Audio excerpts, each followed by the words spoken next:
Salut à tous et à toutes les amis, c'est Youk, bienvenue pour cette nouvelle vidéo sur Zenless Zone 0 et aujourd'hui on va parler d'un sujet qui est assez intéressant, c'est la méta en ce moment, comment ça se passe actuellement. On est sur une méta un petit peu compliquée dans le sens où elle est très monotone. On va en parler parce que c'est quand même sujet à débat et intéressant en ce moment. N'hésitez pas à vous abonner, on fait des vidéos tous les jours sur Zenless Zone 0, donc merci à tous ceux qui prennent le temps de le faire.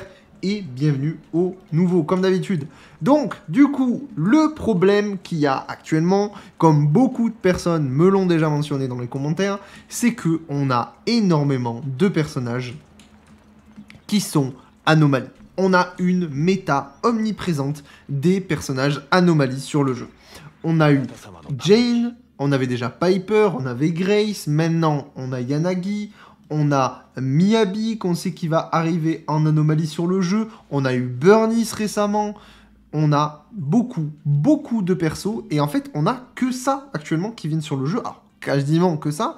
Mais par rapport à ce qui est actuellement sur le jeu dans les personnages limited qui sortent, eh bien, il y a tout le temps des personnages anomalies. Et ça peut être très plaisant pour ceux qui jouent Anomaly, mais maintenant, essayez de prendre ça de manière plus générale sur le jeu. Il y a des personnes qui n'aiment pas forcément la mécanique Anomaly, parce que c'est une mécanique qui est un peu différente du DPS classique, on va dire, ou qui sont pas forcément à l'aise avec ce système-là, et bien qui se retrouvent à pas forcément vouloir jouer Anomaly, et qui, sur les pools limited, sont un petit peu restreints à dire, ok, du coup, j'ai pas envie de pool Yanagi parce que c'est un personnage Anomaly, et en fait, le souci qu'il y a actuellement, c'est qu'en fait, on a tout simplement cette omniprésence de l'anomalie sur le jeu, et le problème, c'est que les personnages anomalies dans les teams anomalies de manière générale, sont beaucoup plus fortes que les teams classiques du jeu. Pour l'instant, c'est vrai, c'est vrai, les personnages anomalies mettent une vitesse, mettent clairement une vitesse. Et je suis le premier à jouer la team Zuyan tous les jours.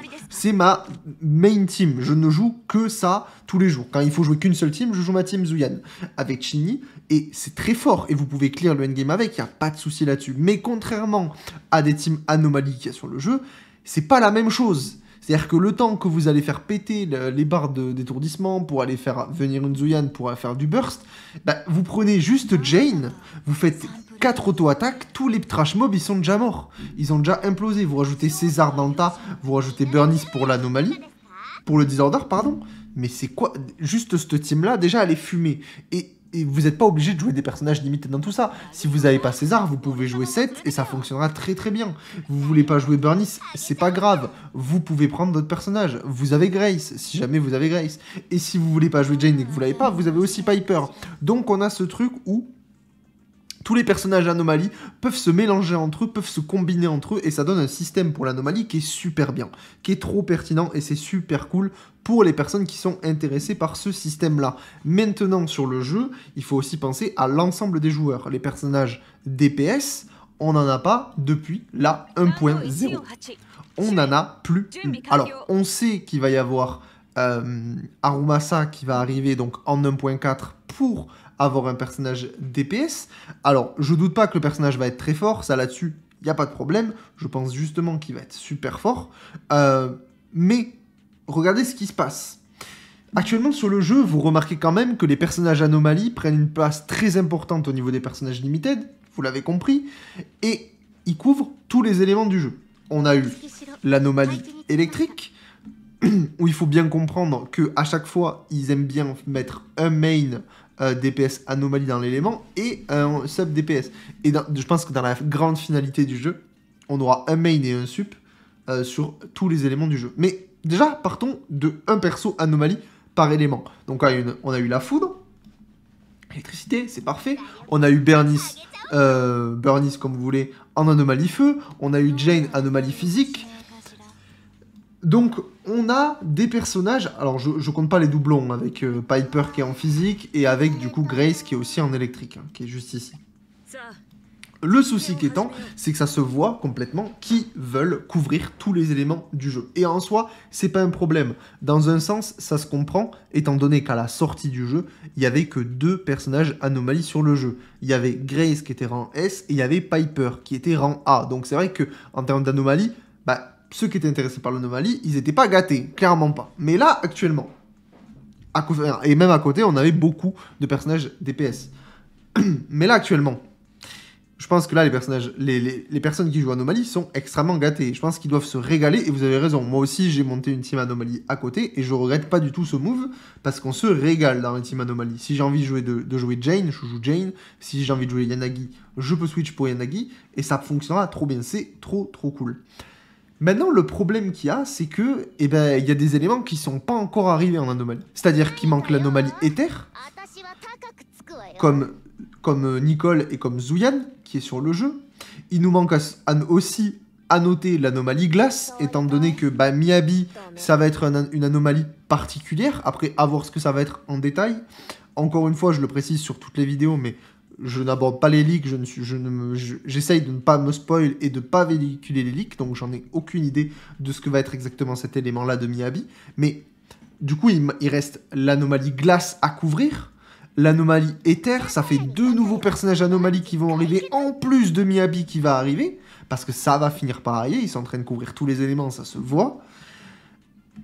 Et je me dis, ça fait quand même beaucoup de persos. Alors certes, Arumasa va arriver, et ça va faire du bien, parce qu'on va pouvoir jouer autre chose que les personnages anomalies.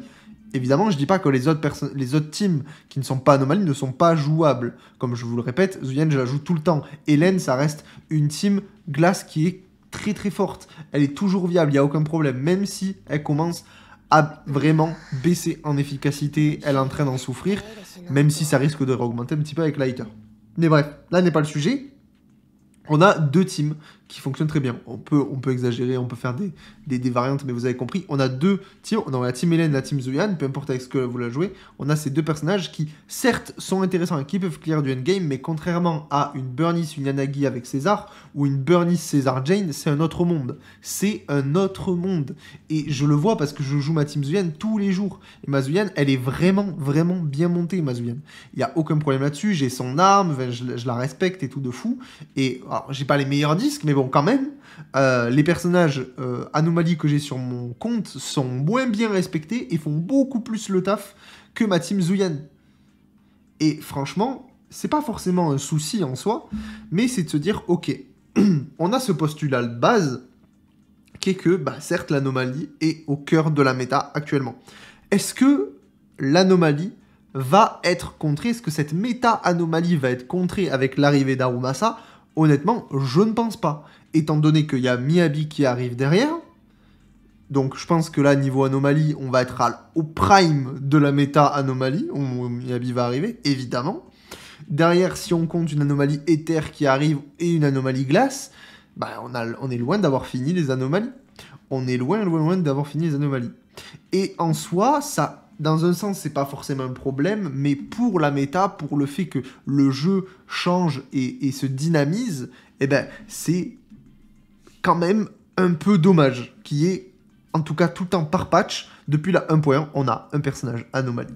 Et c'est dommage, parce qu'il nous faudrait peut-être un personnage support limited, qui n'est pas encore arrivé sur le jeu. Alors, César couvre un peu ce rôle-là actuellement, étant donné que c'est elle la best là-dedans, mais c'est pas son rôle de base, César, si vous voulez. César, à la base, elle est là pour protéger. Sauf que César est tellement fumé qu'elle remplit 2 rôles en même temps. Et elle peut même en remplir plus, si vous l'avez build d'une certaine manière. Mais on va dire que de manière générale, elle couvre 2 rôles en même temps. Et il nous faudrait en fait un vrai support limited dans le jeu. Ça serait intéressant. Et ça serait aussi cool que du coup il y ait des variantes en disant ok, là on a bien boost l'anomalie, on va peut-être se calmer et maintenant rebooster un petit peu les teams classiques avec du confusion, avec du DPS. Et c'est entre guillemets ce qu'ils essayent de faire avec Lighter et Arumasa. Dans un sens, je m'étais dit enfin on va redonner de l'intérêt aux teams classiques depuis le 1.0 qui n'ont pas vraiment bougé, sauf que de l'autre côté, on a du Miyabi qui arrive, et à côté, tu te dis, ok, certes, vous redonnez un peu d'intérêt aux teams classiques, mais à côté, vous sortez Miyabi qui va imploser toutes les teams. Je veux dire, à un moment donné, on le sait, la Dream Team Miyabi, quand elle va arriver, je sais pas exactement ce que ça va être la team, j'en sais rien, on n'a aucune info sur le personnage, mais c'est Miyabi. Et qui dit Miyabi, dit que le personnage va éclater tout le monde. C'est comme ça. Donc, certes, vous mettez des personnages d'un côté, mais à côté, vous les effacez de votre existence en mettant Miyabi de l'autre côté. Donc c'est vrai que je sais pas trop où ils vont. et surtout ce qui va arriver derrière en fait. Parce que c'est ça qui va être intéressant, c'est ce qui va arriver derrière la 1.4, et c'est ça qui va être dominant. Est-ce qu'il nous sort les Idols? Est-ce qu'il nous sort Obol? Est-ce que du coup dans ces deux-là, on va avoir une anomalie éther? Moi je verrais bien l'anomalie éther dans les Idols, parce que bah, du coup c'est dans l'idée de la couleur, c'est rose, tout ça, le côté violet, tout ça. Je trouve que ça correspond bien à l'éther, surtout bon, dans la vibe un peu Nicole, tout ça, ça pourrait être cohérent. Donc je me dis pourquoi pas un personnage anomalie éther avec les Idols, mais ça peut aussi être un personnage anomalie éther dans Obol, hein, ça peut complètement l'être. J'en ai aucune idée.